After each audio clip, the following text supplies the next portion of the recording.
Hello, this is Bill Claudsey. Welcome to an Hour of Devastation single elimination draft where we pick up Hour of Devastation. That's a good first pick. It sets you up to control the game. There's some other good cards here, Open Fire, Supreme Will, and whatever, but there's also a lot of creatures that give you value when they die. So some random green cats or whatever that you don't mind running this out into your board. Classic red decks, it'll just kill all your stuff anyway. But yeah, it's a good thing to pick up first so we can kind of build our deck with it in mind. In a lot of decks, it's going to be the best card in your deck, so let's keep going with that. Alright, Paincaster and one of the better cards in the set, Ambuscade. This card is nuts. But we started with a red card. Maybe we just continue taking these red cards, and it's not clear that Paincaster is worse than Ambuscade. It might be one I like a little less. But yeah, let's start cutting red a bit. And those are the two notables from that back. Who are we passing to? G. Solano, Raphael Cunif, Obama, Nick Strad, Afterlife, Sjurge, and Egod. Bunch of, I don't know, a bunch of weird names there. Alright, pick 3. What do we get? Farm to Market. Draw 2 cards, then discard 2 cards. Unraveling Mummy. Countervailing Winds. And here's our little dude. Feral Prowler. Can't be as good as Farm to Market. This card is nuts. It looks worse because it has an Aftermath, but the Aftermath is fine, and Farm just deals with anything. Good old Jeskai control deck coming up. Unraveling Mummy is also insane, but we kind of have a red start, so it's more likely we play white than like white and black. Dauntless Aven and Oasis Ritualist. I have a theory that you should always just play a 4-color deck and be happy with it. And Gilded Ceradon's pretty good too, but you need some deserts to turn that on. Ah, shoot. Yeah, let's take... Well, we've got this Paincaster. The Aven works well with it by untapping it and letting it do its thing. Yeah, I'll go with the Aven here. Ooh, that's what we needed. That's the reason to go into this Exert deck, is this Resolute Survivors.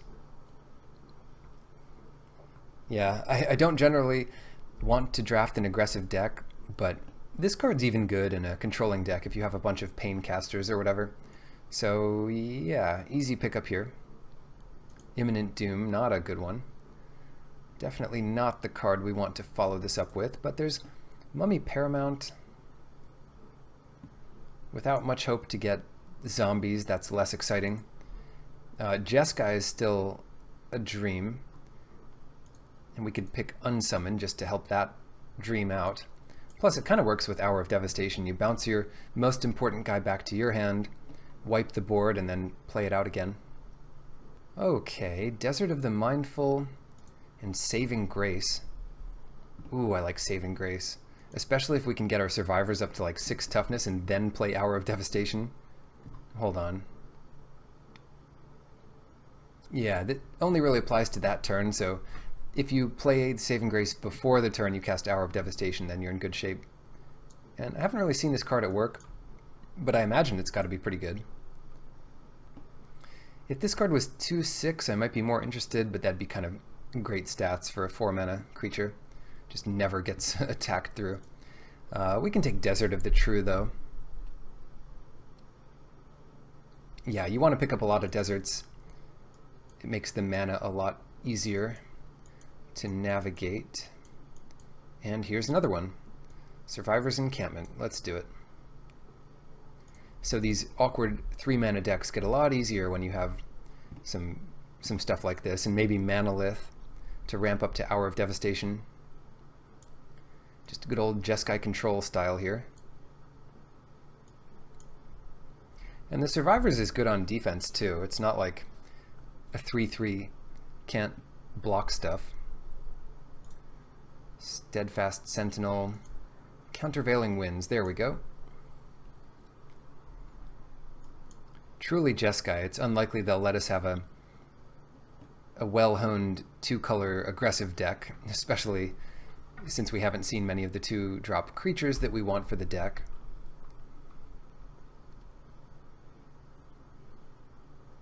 But we'll see.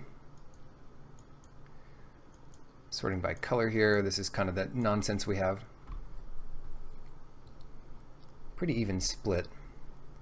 Then what do we get? Seer of the Last Tomorrow and Steadfast Sentinel and a cool cloudy Plains art. Yeah, I'll take the Sentinel. And a Dutiful Servants, why not? If we find some Anthem effect or way to pump it, it can survive Hour of Devastation, but not a lot survives Hour of Devastation.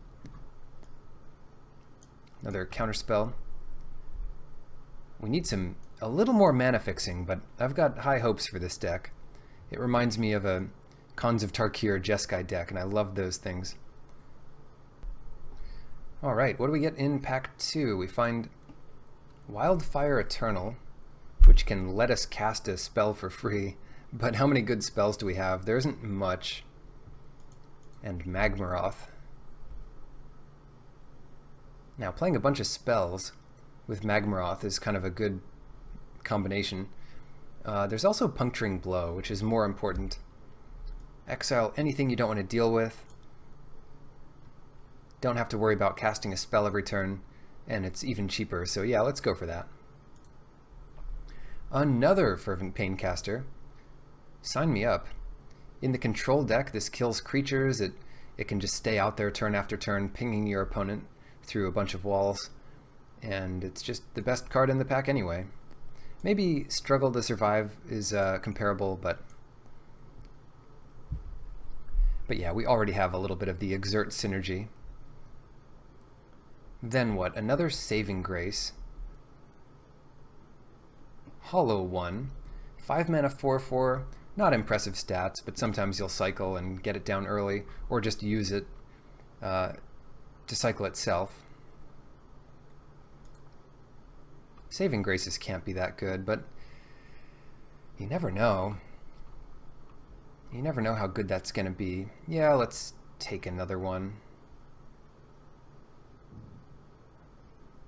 The thing is, if you do Hour of Devastation, you can just put this on your smallest, weakest creature, and then let Hour of Devastation do 20 damage to that one creature.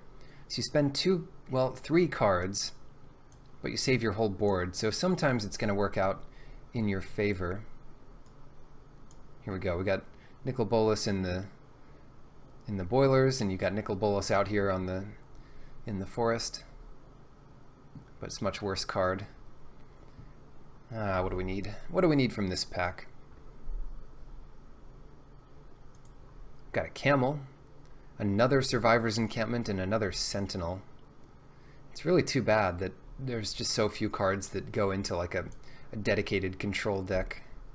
Or maybe someone's taking it, I don't know. Fraying Sanity, that's one to hide behind.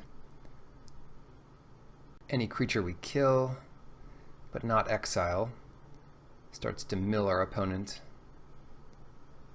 Do we have any way to mill them? I guess we kind of missed out on a couple of those effects.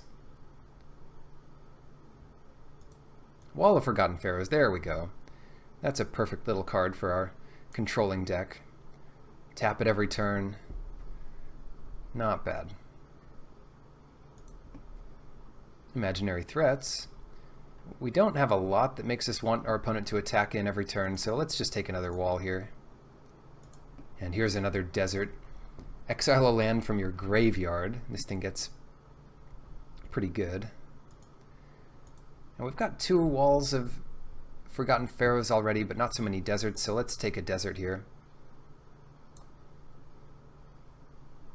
2 has to be enough. I mean, the more you have, the better, but there's a limit, right? Dauntless Aven. Ipnu Rivulet. No thanks. That would be a good one with that curse that makes your opponent discard, but we missed out on that, so we don't have to go nuts. Well, maybe we take it anyway, whatever. That's the kind of win condition that could wheel.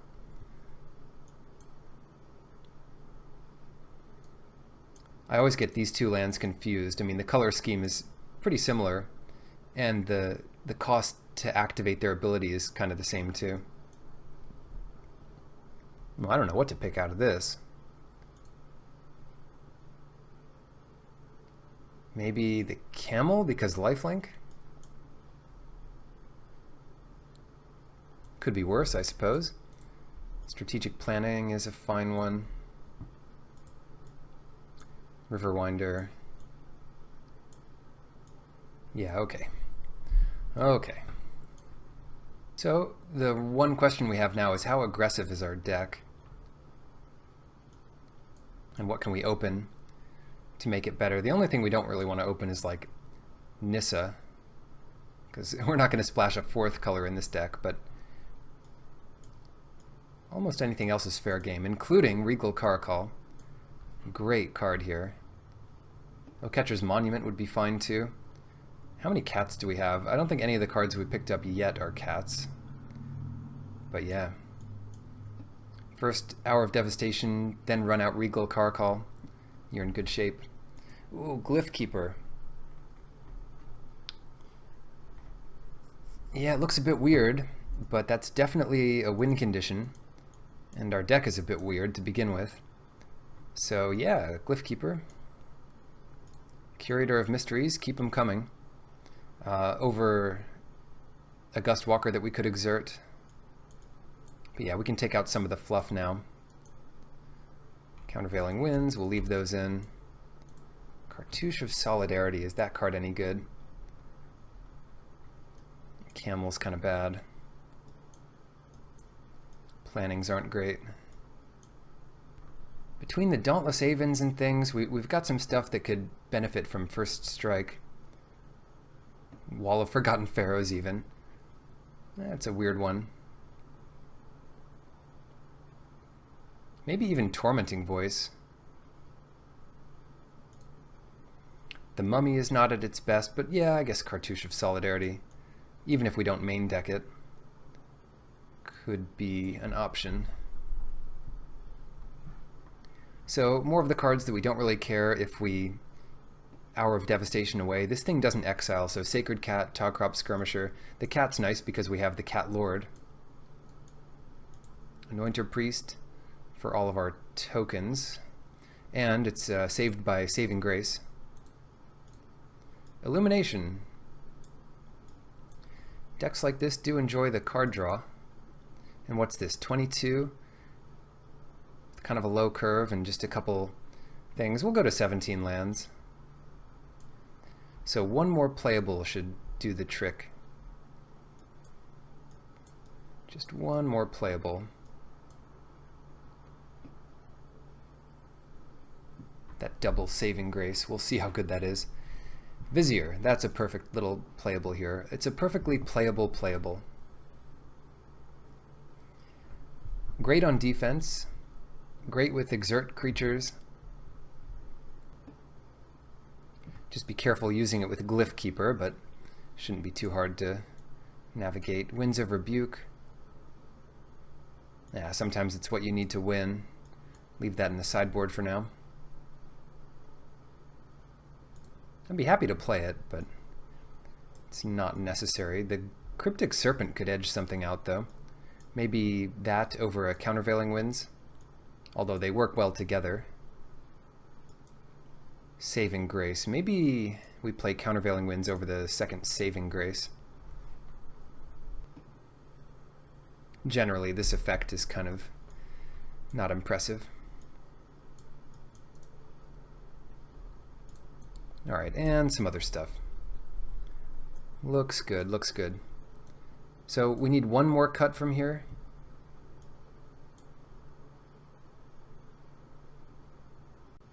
So maybe it does have to be the Countervailing Winds. One is enough. One is plenty. Alright, so what do we have here?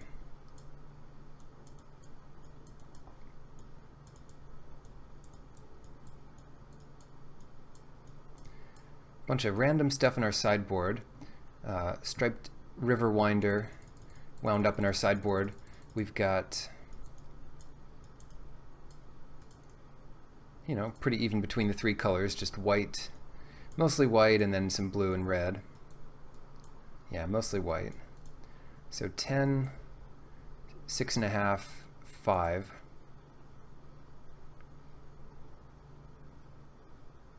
And then we can take out this, and then one of each of these, and add our 3 non-basics. I hate this. Which one of these are we taking out? We'll leave this thing out. Don't have enough things that care about deserts that we really have to bring in the rivulet, but you could if you had the Flame-tuned Kavu of the set, the desert dude, then you could definitely bring in a random Pain desert like this, even if you didn't want to use its effect ever. So here it is. Here's our Jeskai control deck, and we'll test it out in some matches. Hello, welcome to round 1 versus Asian Bond 28. We gotta keep this. Got our control deck going on here. And options. The format has a lot of choices, makes it skill intensive. Do we play Desert turn 1? Do we wait to cycle it? Do we play Anointer turn 2, or do we cycle Desert turn 2? Yeah, I think that's pretty tough, but let's play the Desert. We want to make sure we hit the 3rd mana so we can go into Curator and Resolute Survivors and Paincaster and all that nonsense. So the 1 extra card we'd get that could put us behind on mana is not really worth going for here. But if we draw another Plains, we'll know our error. Okay, that's pretty good. Still just get out blue. It doesn't matter what color we do this turn. We play Anointer Priest, and then it's going to be Paincaster into Survivors. And what that does, it lets us exert the Paincaster and get that drain the turn we do it. Ooh, that's a funny block though, or a funny thing to keep up.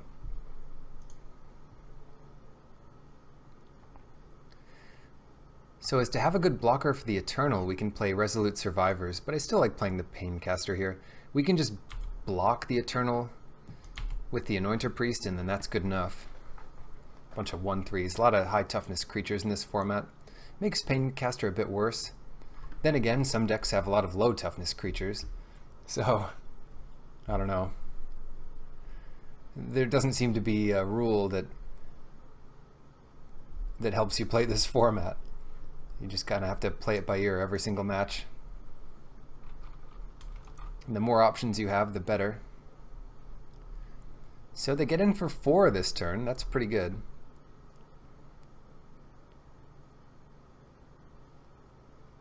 They've got double unsummon, and then we start over.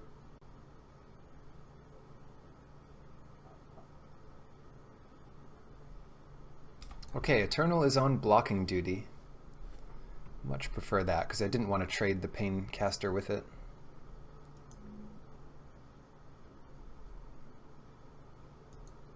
Well, Manalith lets us cycle Countervailing Winds, but let's get a Resolute Survivor into play. Can they counter that? There aren't so many creature counterspells running around. There's just 1 pack of Amonkhet.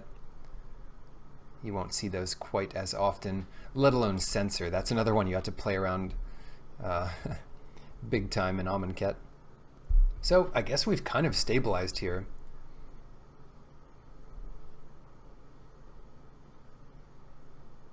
Scribe of the Mindful, don't need to worry about that. I wish we had a reason to exert the Paincaster, but we don't. So the 1 damage might end up just being a better call here. So we get to untap. Now what?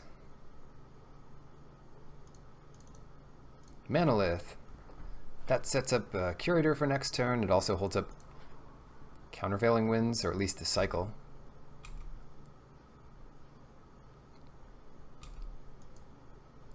Yeah, I'm too scared to attack with anything.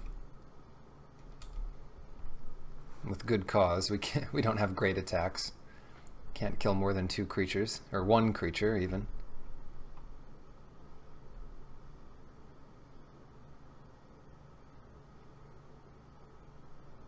Aerial Guide.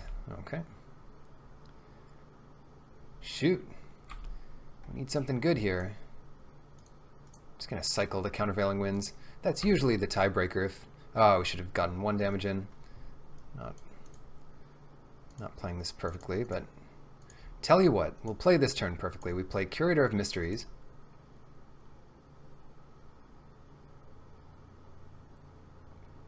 Play a land. And then we've got some options. We can play Dauntless Aven into some counter magic or leave our guy up for removal. Yeah, let's do that. It's a lot safer to block when you have Vizier of Deferment, but this is one turn where, you know, there's not much they can do. The worst they could do, and it is admittedly pretty bad, is remove our Curator and then attack with Eternal and Aerial Guide. Then we have to seriously consider blocking the Aerial Guide with the Aven. Yeah, they do have the first part of that,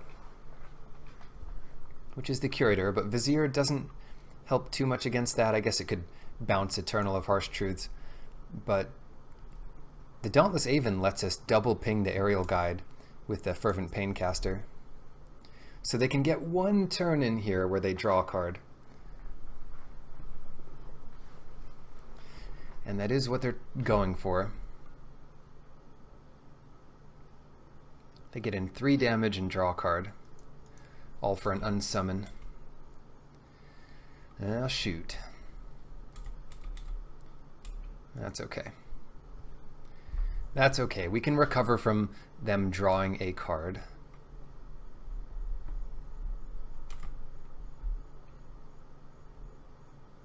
Unless it's a good card. Then we're out of luck. I'm not going to forget this ping. Not this turn, anyway. Curator. Get it. Alright, let's make sure we get the attack off before we do anything else. We're going to attack with the Dauntless Aven.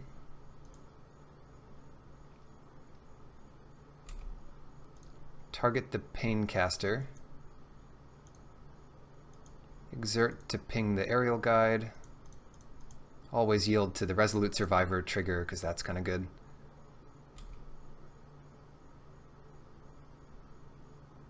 This is the combo. It's just, for the low price of 3 of your cards, you can set up a pretty decent little combo.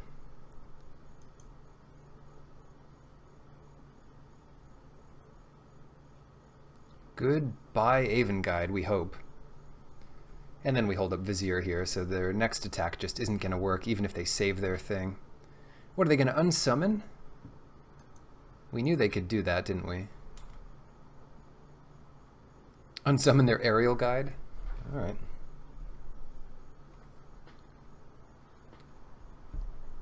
If you say so. That'll take them a while to set up again. We have this Curator. So, I'm not sure if that was worth it for them. Yeah, our board looks good. We don't want to see the 6-mana Wrath destroy all... What is it, non-land permanents, or is it just creatures? Too early in the format. I haven't seen it enough times to know for sure. But I know it costs 3 mana less if there's 10 or more of whatever you need. Oh no, they are playing it. Overwhelming Splendor? That's not even remotely beatable. Oh no, our flash. Yeah, so playing a bunch of 1/3s and Overwhelming Splendor. Apparently that's pretty good. Oh, good lord. Get a 1/1. Yeah, we can't even do anything anymore. Some game. Well, it's actually not terrible, right? Because we just play out the rest of our deck, and that'll give us, you know, 15 creatures. We attack with all of them, they pick off a few. And then we attack again, and that should be good enough for the last damage. Assuming they don't gain any life, or do anything for the rest of the game, then we're in good shape. Glyph Keeper. Oh, that's a really good one. Emphasis on 1. Look at how powerful our board is versus... It's all our rares versus this 8-drop mythic. 3... To be fair, well, I guess we could get an 8-drop of our own. Come on, where's our bounce spell? Do we have any bounce for Overwhelming Splendor? In our sideboard we do. We have those Winds of Rebuke. And another Countervailing Winds. That's about it. But that's good enough. Definitely not giving up. I mean, they're wasting a lot of time here.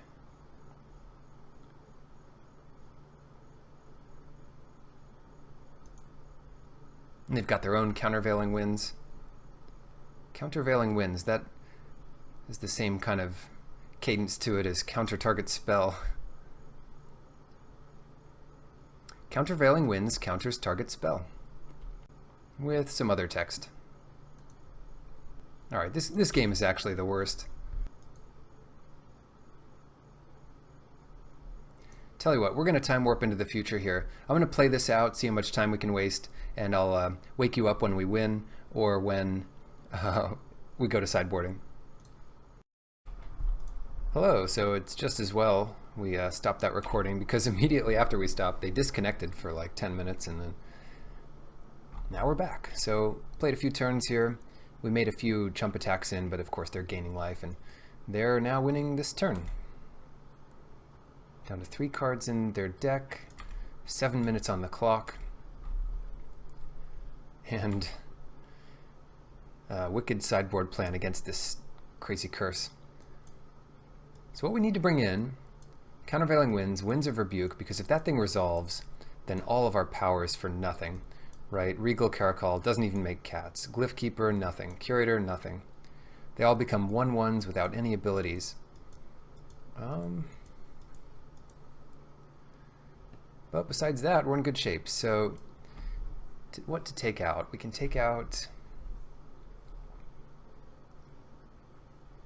I still like Manolith.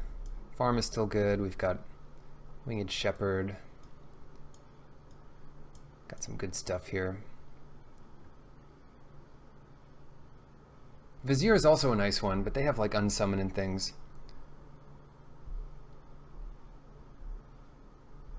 Let's take out one wall.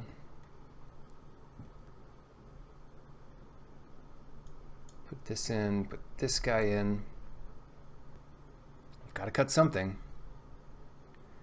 We've got to cut something. So let us cut... Oh, let's cut the Vizier. Why not? Everything else is pretty good. I like playing this many lands. So let's do this. Manolith is another option to cut there, but it just makes everything so much smoother. Alright, we'll take the play. Thank you very much. Perfect hand. Or pretty good. Maybe Saving Grace is just not what we want against this deck. They do have like the bounce spells and things, so effects like this just get kind of worse. Just kind of worse, you know?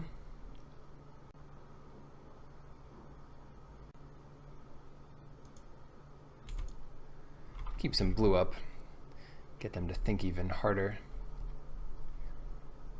as their clock slowly dies. Planes. Think, think, think. No. Okay, we've got something.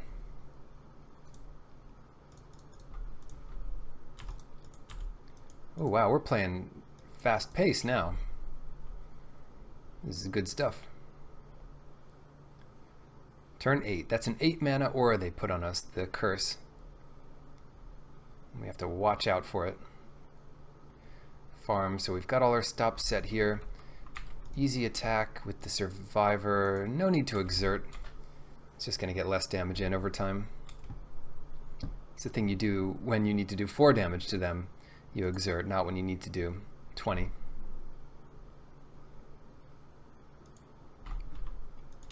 Then we can farm some stuff.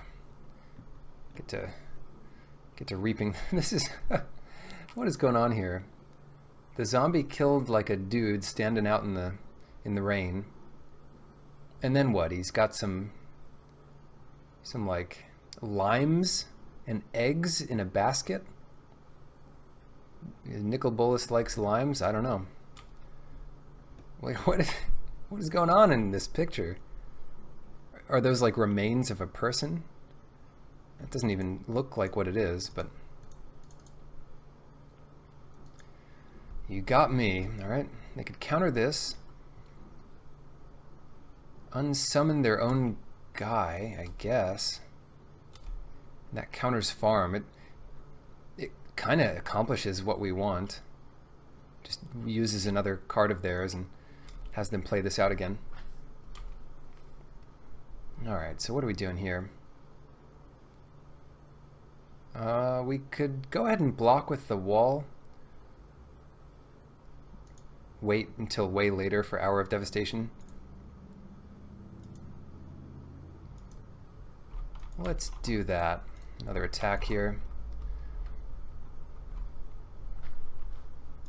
If they want to trade Unsummon for a card. If they want to cycle Unsummon, they can go ahead and do that. I don't want them to catch up on cards though, so I will block. They are going to do it. By gum, they're unsummoning our Wall of Forgotten Pharaohs.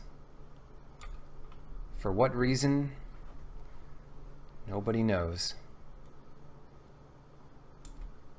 Now they're just going to draw land. They just gave up 1 damage and an unsummon, which is a premium card for a random card off the top. Not sure I agree. But maybe they are desperate for that land drop, and their card quality is so high that they don't even care.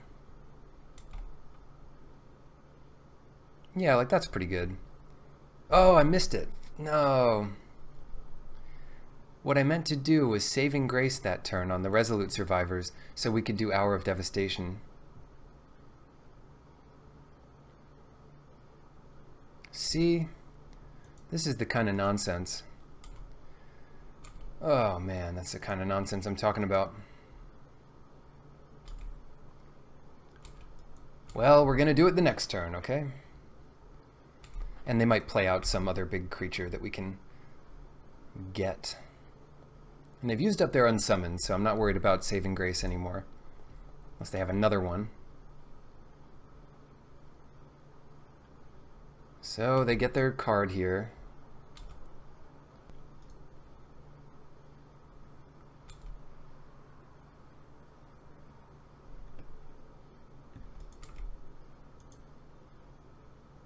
We could have saved 3 damage by doing this. Doing that ahead of time. It doesn't make a big difference here. Play another creature, come on. Oh yeah, this is going to be good. Yeah, I guess it worked out better to Saving Grace now. Get devastated. Just going to do this before any other consideration. And then what we could have done is played Sacred Cat there. You're probably wondering why we didn't. We've got this market. We can play our stuff out next turn anyway and just, you know, discard the Sacred Cat in the Mountain or something. That'll be more value. Wow, 4 for 1. Not bad. Not bad at all. Hope you get your curse out soon. And I'm talking real soon to beat us in 4 minutes. Vizier of the True. That doesn't bother me too much. Desert of the True. Alright, let's use this thing. Wow, what? Oh, it only costs 3. I always think this thing comes back for 5, but not true. So this looks good. Draw a couple, discard a couple.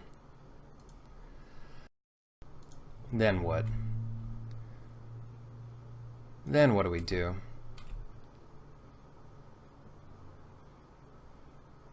Could have kept that plains, then we could do all sorts of good stuff. Unsummon? How many of those are they playing? At least 3, I guess. I guess it's fine here to just play it out again.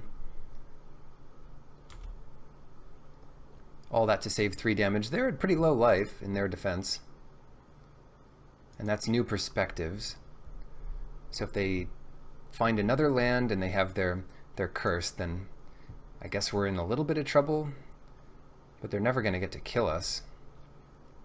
Aha! Unsummon.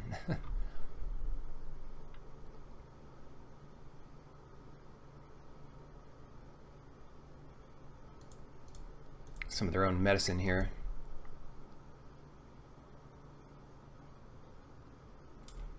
Yeah, I feel like if they curse us, we're just going to want to get this damage in now. Get the full 4 damage in. And if they don't curse us, we're also in good shape, so that'd be that. Cycle this, we play the wall, then we can play the cat. And they upgrade our wall into a 1/1 if they curse us. And it even loses defender, loses all abilities, negative and positive. Here it is. Oh no, we're cursed. Play a bunch of creatures, put them down to 2. The other thing is this, it doesn't just humilify your creatures, it also means you can't use abilities, including Embalm, Eternalize, Cycling. Just about everything. Now I hope they have another creature, or they are just all kinds of dead here. And they need 2 more creatures to really survive, so yeah. They have 2 minutes and 40 seconds for the last game. What can we do? We can put in all our walls. This is what you have to do. Just put in everything you can do early.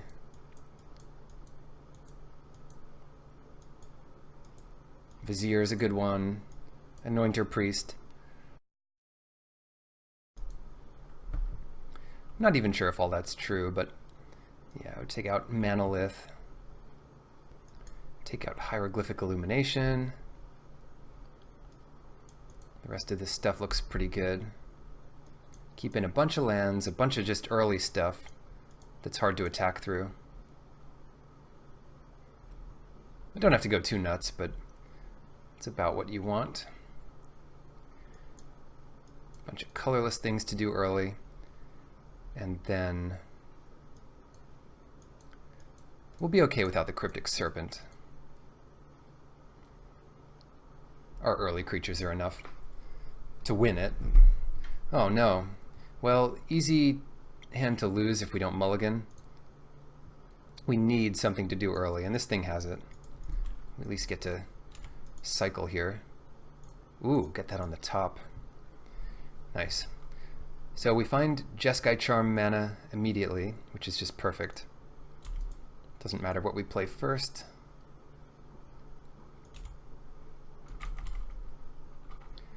Stopping on our draw step. Classic. Cycle the winds? We could. Drakehaven. Yeah, let's cycle it. We need to find that second blue eventually. Here we go. Survivors can attack through one Drake. They're going to need a lot of Drakes to beat us.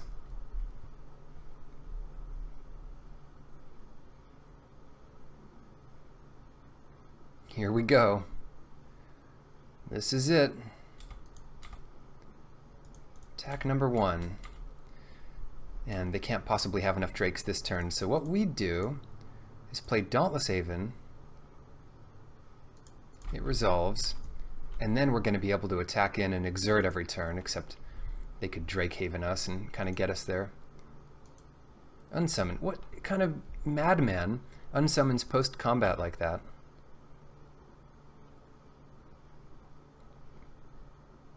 It's madness. Sometimes you can afford to, but only if you expect something in particular. I don't know, it seemed like it wasn't great there. Whoops, begin combat. They're messing us up with this draw step business. Not that we were going to attack anyway. In fact, let's just use our newly acquired Mana Rock to play a Curator of Mysteries and hope that thing doesn't get unsummoned immediately. Maybe they'll mill us out. Angel of the God Pharaoh. How the mighty have fallen. I can't recall seeing this thing in play. I'm sure I've seen it before. But I have seen it cycled a lot. And of course, they are going to unsummon this. Get in there 2 damage. Oh boy.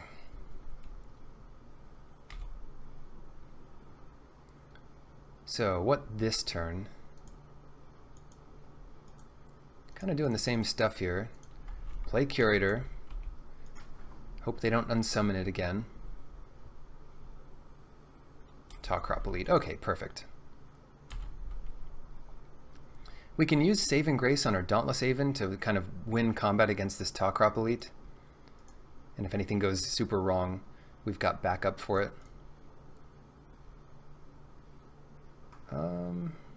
Yeah, good deal. So we play a 2-drop and then we're good. Island, here's the unsummon for the Curator. Just so they can get that sweet 9 damage in. Or something, okay. So they don't have an unsummon yet, but they can always flash it back now. Oh, meanwhile, what do we do? I guess we have nothing to do. Play a Survivors.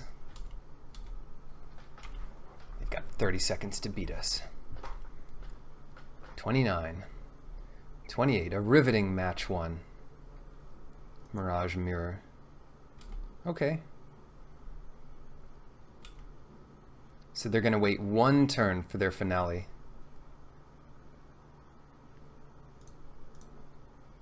Give them the old ping. Alright, but we're going to be ready. So we have Dauntless Haven. And we have Mr. Gain Some Life with Exert. Oh! Countervailing wins. So what I expect them to do here is just not block this. We go up to 17. And they're going to try to make all this work next turn, but we have just too much. They have too little time. They're going to try to copy Tawcrop Elite, exert everything, but it's just not enough time. So, yeah, and we'd probably still win that game. So there we have it. If you time out for 7 to 10 minutes, you might not win in this format. The games take a long time. This is already turn 10 in the last game.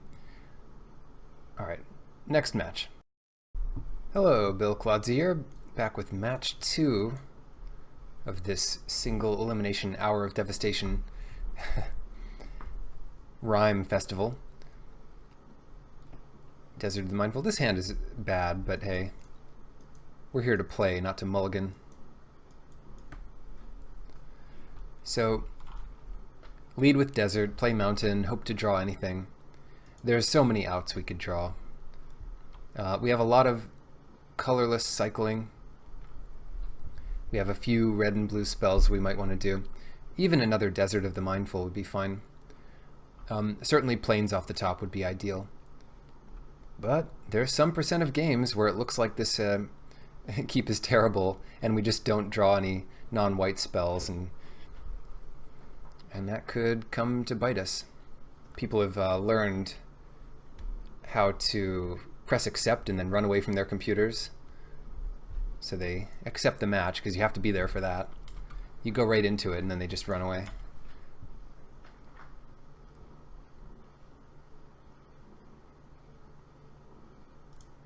It's those internet age attention spans. We don't have any cycling here. Drawing the next red is not the worst because we do have that double red spell. So now we have interaction as long as we get any land. Oh, we could exile this thing back to the Stone Age. All right, let's see.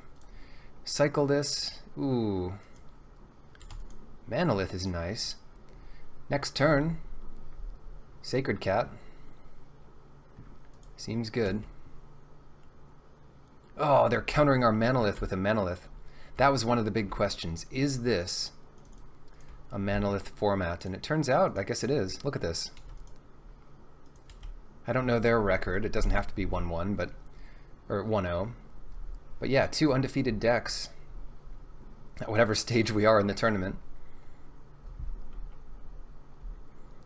Both playing Manolith. Do we exile this thing, or do we try to exile whatever it puts into play?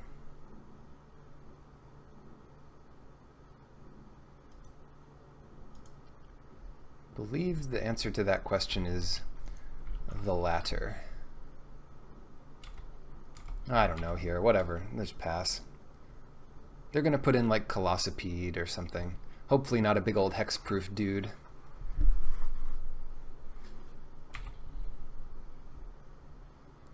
Anything but a big old hexproof dude. They are exerting. So what do they get? Not a hexproof dude. Also not something we can kill with Puncturing Blow, but we can farm it. I don't know why we're doing this, but making a giant cat. That's what we're doing. Gaining a giant life.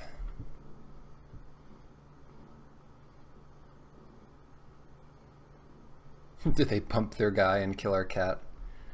There'd be worse trades. Colossipede. Nope, just a 4-4. Just a low down, useless 4-4.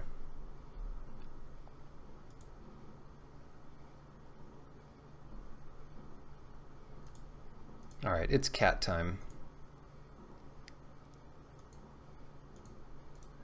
We're going to play Regal Carcall. That makes our Sacred Cat a 2-5. And those are good stats. We get to block the Sharpshooter, set up a turn where we can farm the Hippo. Then we're in good shape. Jeskai Cat Tribal here. Let's see if this works. Come on, please work. It did. They only netted 3 damage off us there.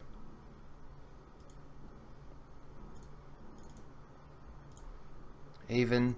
We could even puncture this Sharpshooter. Maybe didn't need to play a land there. Market gets a little bit worse.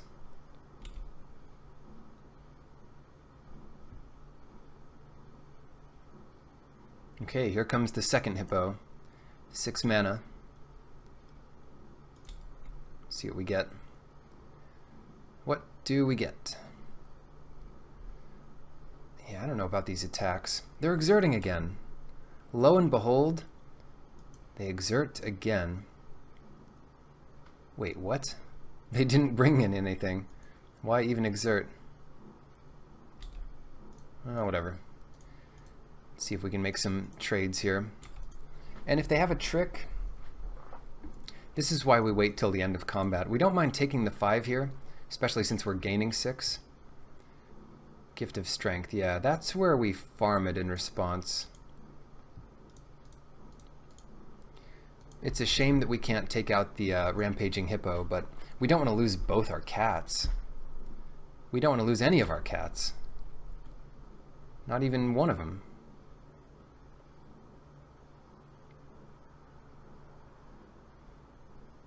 Glyph Keeper. Good deal.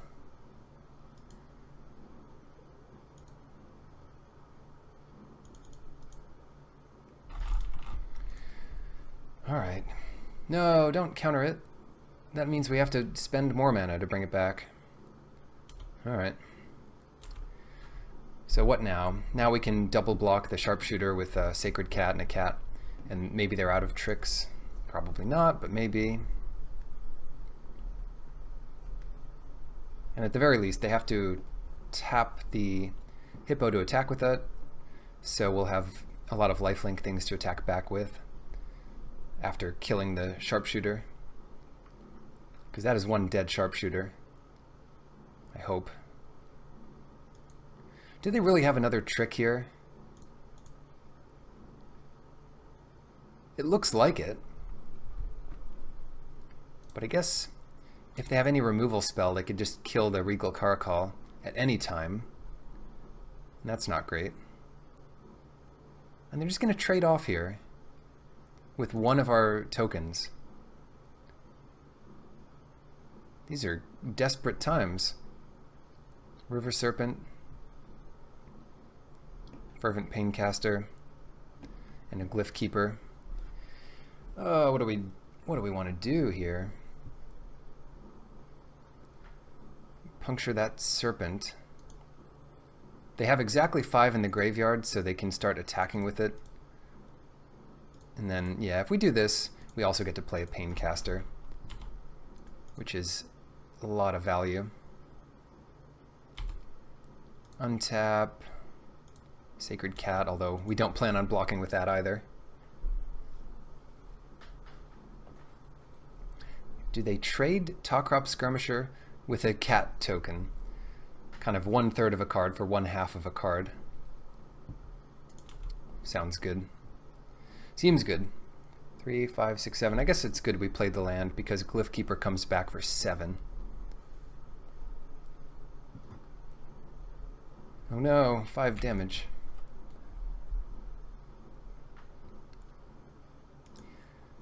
Harrier Naga. No, not more big stuff. Skirmisher is not too threatening. Well, let's see what we get here. Let's see what happens when we attack with the Sacred Cat.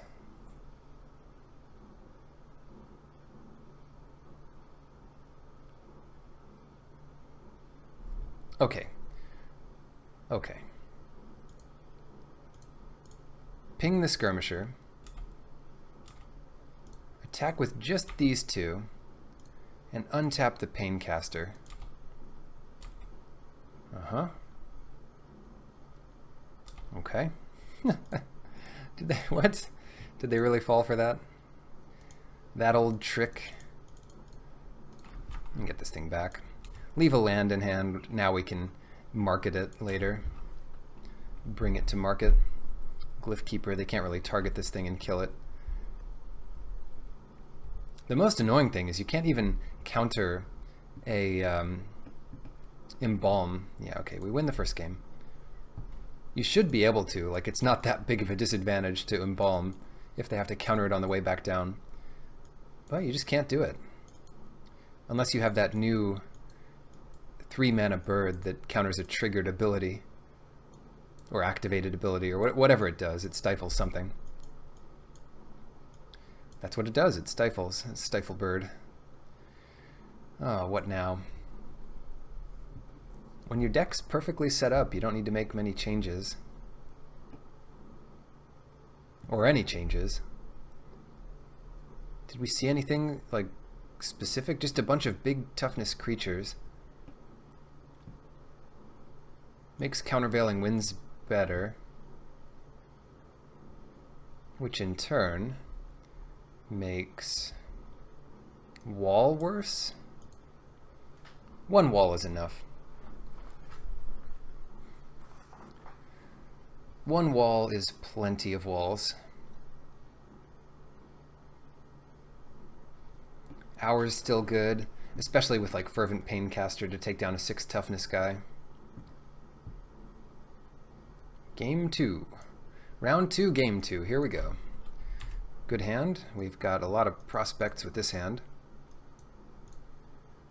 Get that cycling going. We don't need to get our cycling going. We have the 4 mana, so just save it. At least we save it 1 turn, right? Because the Countervailing Winds is going to be better if we have cards in our graveyard. So I wouldn't mind cycling our first Countervailing Winds here. Get this party started. What's this? Beneath the Sands. Okay. Okay.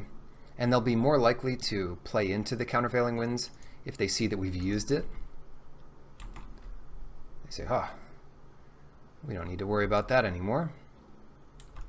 And true enough. So they play their 5-drop here and lose it to our Countervailing Winds.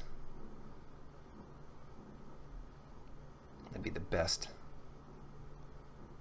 Do it. This card's so good. Didn't you just use that? Alright. So this turn, we really want to set up a draw for Regal Caracal. And that means Hieroglyphic Illuminations into Plains. Or at least enough to play 2 creatures next turn. Counter this thing too. Nope, can't counter that. Don't want to, don't care.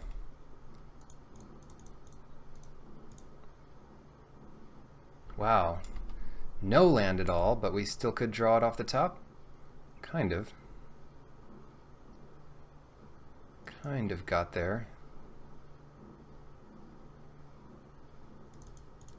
Keep them guessing about what the mana we have here. Even Initiate doesn't attack so well into the Curator unless they have that big old trick. Okay, so they're playing stuff first main. It means they just don't attack here. Nice. Come on, we got the Plains. Sorry, we have the Plains.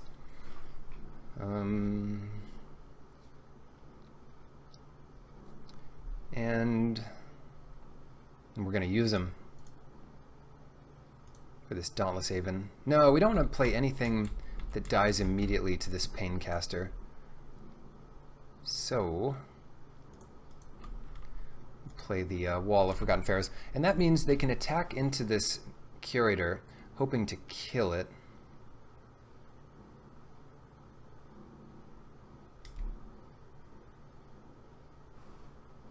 We'll just see how they do it here. Hopefully they let it do damage first. But the Vizier doesn't just work in combat, it works at all times, and we can bounce it in response here. Whoops, don't want to do something too crazy. We want to keep up all colors of mana to, I guess, cycle this if that was really important. Get wrecked. And their creature's still exerted, as long as we click yes here. Wait, as long as we click yes here. It'll come back unscathed at the end of turn and be all set for our next turn.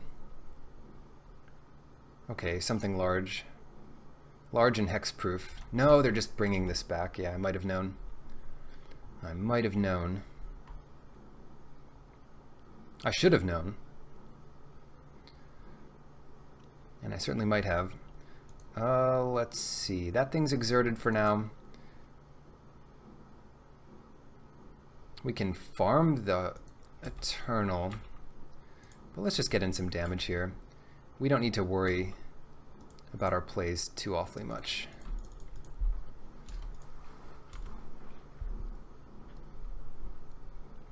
We're doing just fine. Okay, Champion of Ronus. They already have 7 mana. I don't know what else they're going to bring in here. Nothing we have to be too scared about.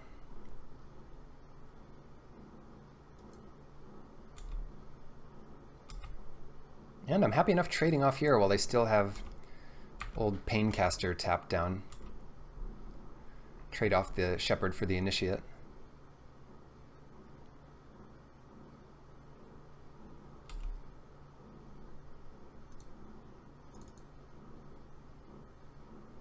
Ooh, gain a lot of life here. So we can do Pain, or Priest rather.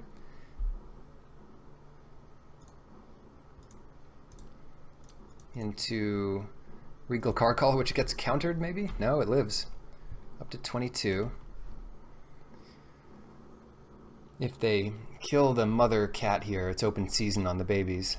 With the Paincaster every couple turns. Do you think they exert Champion of Ronus? No, they're out of tricks. Ooh, alright. Alright, this turn, so we'll see how good Saving Grace is.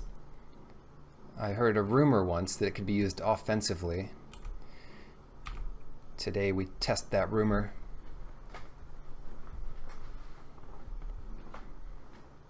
They think a pump spell or something. No, nothing like that.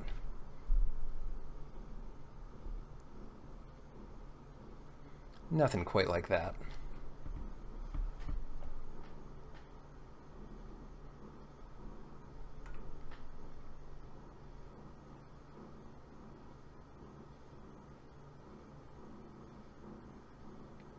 Those look like good blocks. Those are some solid blocks there. I've got to hand it to them.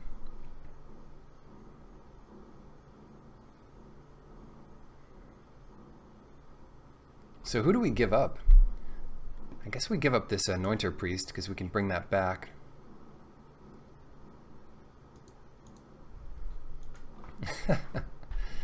They say, I'm not expecting that. I have not yet seen this thing in this format do anything. Saving Grace. So what does this even do? It says all damage is now going to be dealt to this creature that Saving Grace is on. So that is one dead Anointer Priest because this is 9 damage. But it'll still get its damage off. They go down to 7. If they did anything too weird, like unsummon it, we could still save the Regal Carcall by killing one of the blockers. But no need. No need to do that. We killed the culprit there, so now we can play our Aven.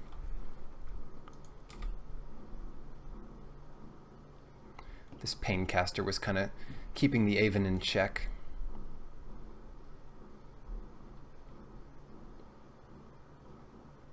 So, does this remind you of Amonkhet? Does it? It looks a bit different to me. Hello and welcome to round 3. We've got Gamer Monkey 0-0. We'll keep this hand. We've got pretty good stuff to do early.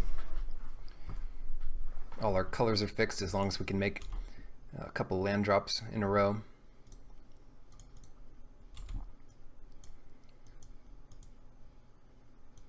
Sacred Cat. Best things, one of the best things we can start off with in this deck. Shuts it down pretty well. Now we just need to hit that 3rd land drop and then we can Manalith and fix our mana. Uh-oh. This might be one of the well-built, fast, synergistic decks that our dirtliness won't compete with. It won't stop us from trying.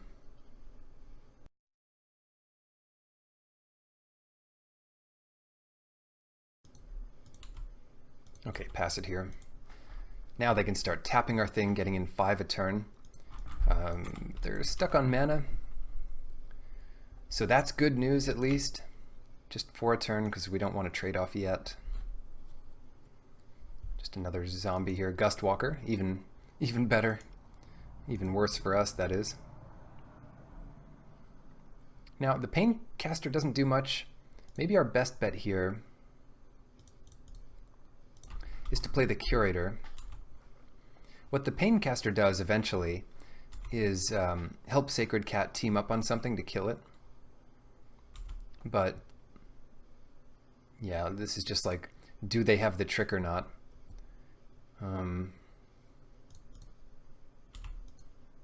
I'll kind of call it. This could be the untapped trick. Yeah. Kind of sucks for us there. But now we can do two things in a turn. We get Paincaster and Survivors. Good thing this taps for any color here. That was a pretty obvious attack they made there.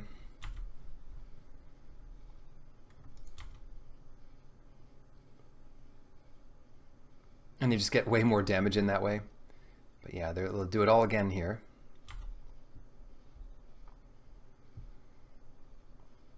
And still no second color. So what is our play? What can we do now?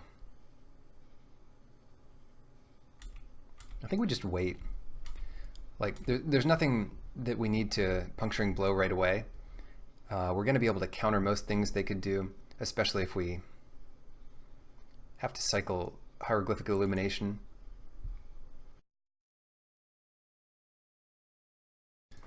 I honestly wasn't expecting to see black. The most notorious zombie deck is white-black. Or sorry, I wasn't expecting to see red, but in the new set they have printed a bunch of red red things. This is a tough one.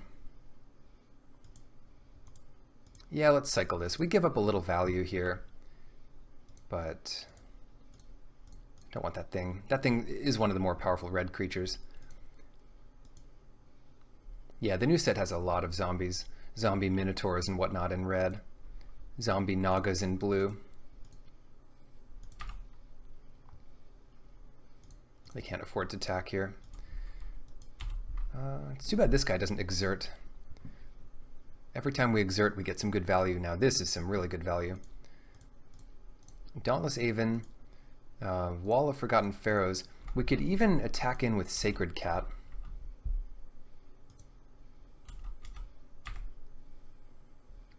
Kind of a good play here. They still don't have much to attack us with.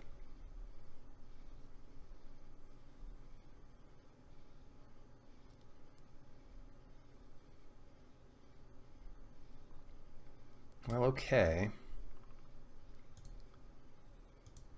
Try to finish it off there. Was that worth it for them? Did they not see the Paincaster? Weird. Also, we probably could have left up mana for bringing Sacred Cat back that turn, but no big deal. The last mana we should use is this Manolith, but yeah, that's okay.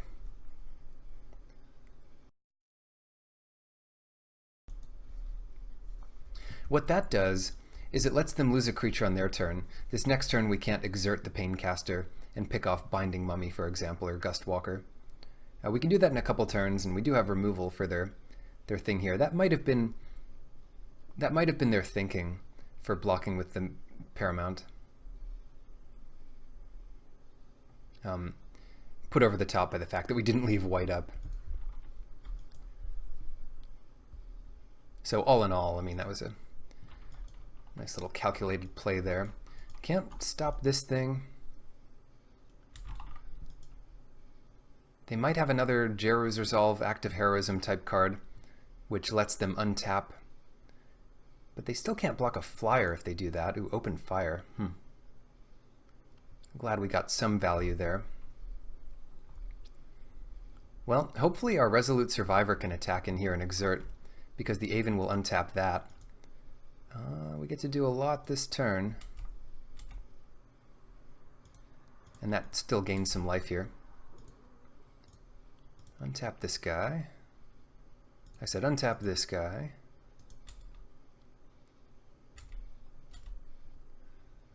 Get some damage in.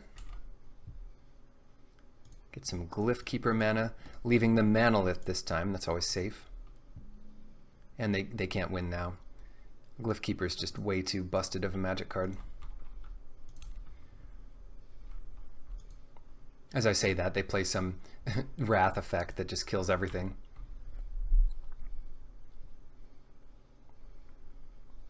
It's an uphill battle, to be sure. Thorned Moloch, a lizard. A little lizard. They got off a little slowly, missing a few land drops, and now our 3-color janky deck is going to destroy them because the power level of our deck is just too high. It's just too high. Moloch, let's get rid of this thing. Sometimes the Binding Mummy would be scarier, but now we're going to exert this thing again. Not much they can do about it.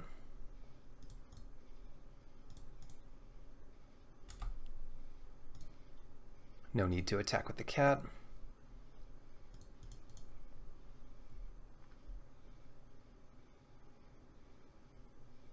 They're adding up.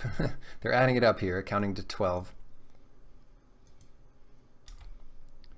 Pretty close with our wall.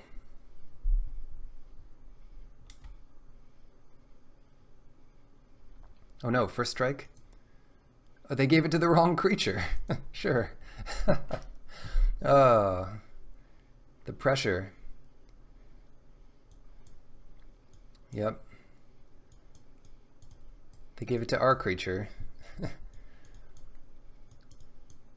Yeah, I mean, to be fair, they were dead either way, so it's not as bad of a mistake, I guess. Let's see. What's good here? Counter magic is not quite as good. Winds of Rebuke. Wall of Forgotten Pharaohs is fine. Saving Grace, yeah, let's load up on that. Let's load up on all these things. Manolith, we can leave that out. Oh yeah, Saving Grace.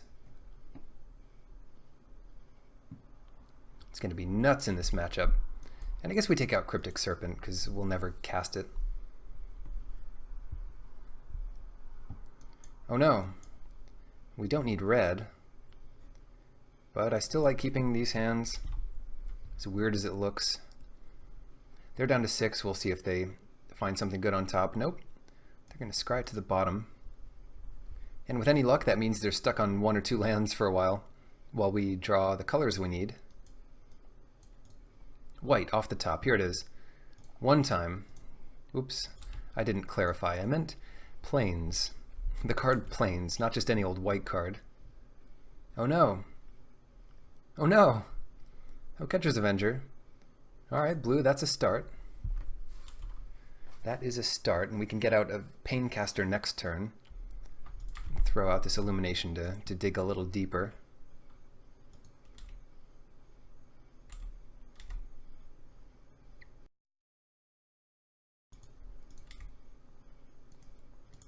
Don't know why we're stopping on the end of combat. Probably some reason from before. Come on, white. More blue. Okay, there's our white. But if we play that, we can't play Fervent Paincaster this turn. Oh no. I think we really want to play the Paincaster here. It might amount to nothing. They might get in for 6 anyway. They might have Magma Spray. But we're going to do it. Open fire. What is this contraption? Is that part of the spear, or is that like a magic fireball in the shape of a like jaws, dragon jaws?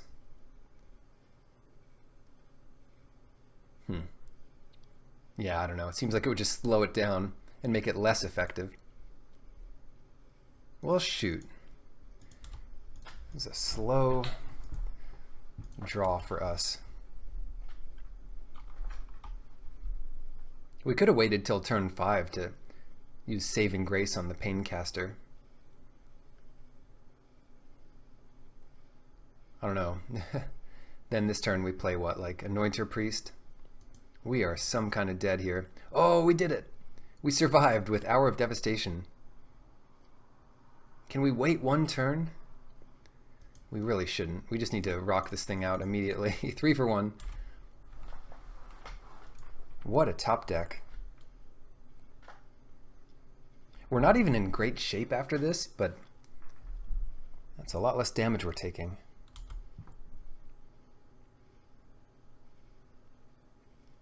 Of course, they followed up with a 5-drop. Naturally. Alright. What can we do here? We have to get this Aven into play and hope that these saving graces can just help us block for the rest of the game. Or they just have another removal spell for it. It would be a little crazy to see them do that before attacking, but I could see them doing it after.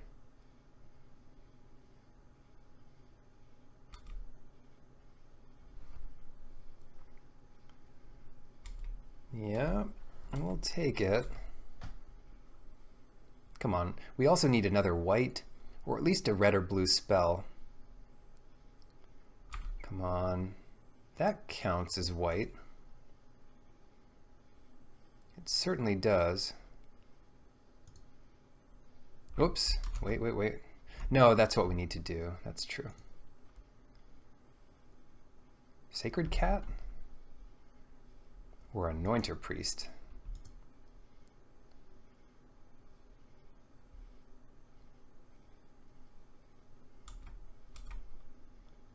And we might as well attack with this pseudo-vigilance.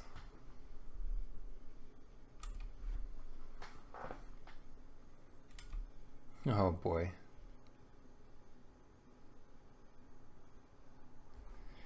Yeah, I don't know what they have here, but this is getting more and more scary.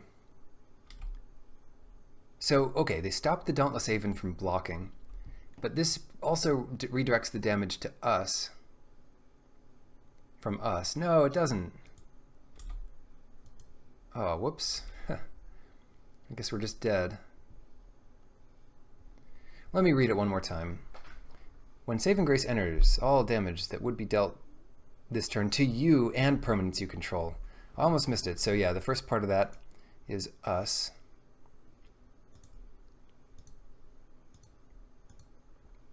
And instead of losing our Aven here, we're going to suit up our Anointer Priest. Get wrecked. Still not actually that good. We're not out of the woods yet, but that helps a lot. I think it helps a lot. We gain a couple life.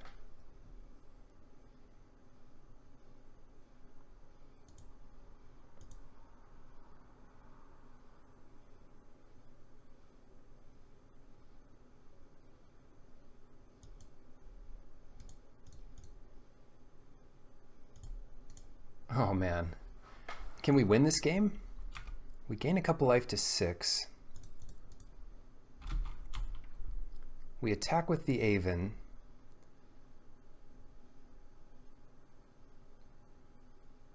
What's going on here? They go down to 19. We untap the Aven in case, I don't know, they have some haste flyer. Don't really want to chump block with the Aven, but we might be forced into a play like that and hope the lifelink can save us for the rest of the game. That Hour of Devastation, truly the card for the set. Everything here exists or perishes at my whim, including you, Gatewatch. That's right, Bolus. You tell him. Those pompous Gatewatch coming to your plane, messing with your mummies and whatnot for oh, they're leaving it back to block. Now that's a little rude, don't you think? Huh. After all we did for them. Okay, check it out. We want to play, is that 6 here? 4, 5, 6? In that case. We want to play Winged Shepherd. And sure, Sacred Cat. because then we can attack every turn with a 3/6 Winged Shepherd. Maybe it was right to get in like 2 damage lifelink there. Binding Mummy. But yeah, this is the big turn where we attack with everything, and they never expect the second Saving Grace. You watch. It's about to happen here.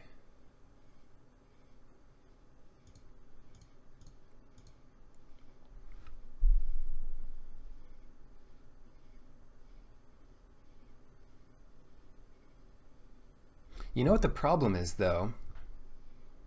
We would lose our Winged Shepherd this way. And they would save their Aven of Enduring Hope, but then they lose their Binding Mummy. We get in a lot of damage.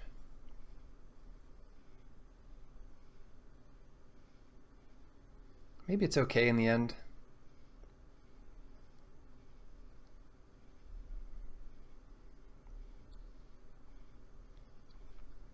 And if it comes to that, we just don't have to lose our Winged Shepherd. So we untap the Dauntless Aven. I guess that didn't really matter either. And then the best thing for us would be if they didn't block with Binding Mummy. Surprisingly, but they are. Of course they are. 4, 6. So we can put Saving Grace on another thing that won't die. Or just put it on Sacred Cat that will die. Yeah, let's put it on Sacred Cat.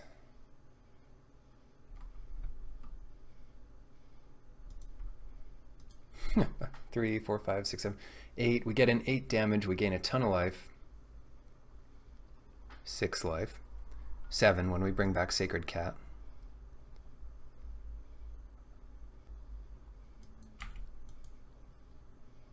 And we kill that Binding Mummy. We still have this 4/4 angel to deal with. I guess it's not a real angel, but it's pretty much an angel. They're making their mummy big enough to survive, but that's all they're really doing here. The Sacred Cat dies anyway. Let us bring that cat back. Go up to 13. We are winning the race. And for them to make any progress, they have to attack us with Aven, which leaves them without many other good stuff. Hour of Devastation, goodbye. They hate that card so much. Not sure they're exiling that, but be a good guess. Disposal Mummy. So it's between, yeah, it's between his spell and Fervent Paincaster. So I guess they'll get the one that is unique in that it's a creature. All right, how does our attack this turn look? They block our 3 big things. They take 7. It's not great for us. But we can wait it out here. We counter anything that's too bad for us.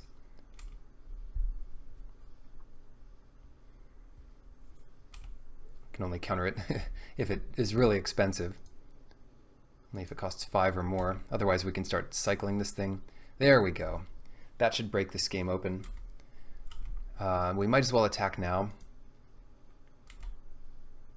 Untap the Anointed dude. And then kill the Aven when it blocks. So they get to kill one of our, like, little dudes for free. And then if they have something relevant, we can countervail it. 1, 2, 3. Hopefully we targeted the right creature. We did. Destroy target attacking or blocking creature. So we get that guy. That gets an 8 damage here. And they give up because that was their big chance of winning there. So we take down an Hour of Devastation draft with a kind of 3-color deck that, you know, the fixing's okay. Manalith, play many more lands. Amonkhet was a 16-land format. Hour of Devastation is an 18-land format. So good luck in your drafts.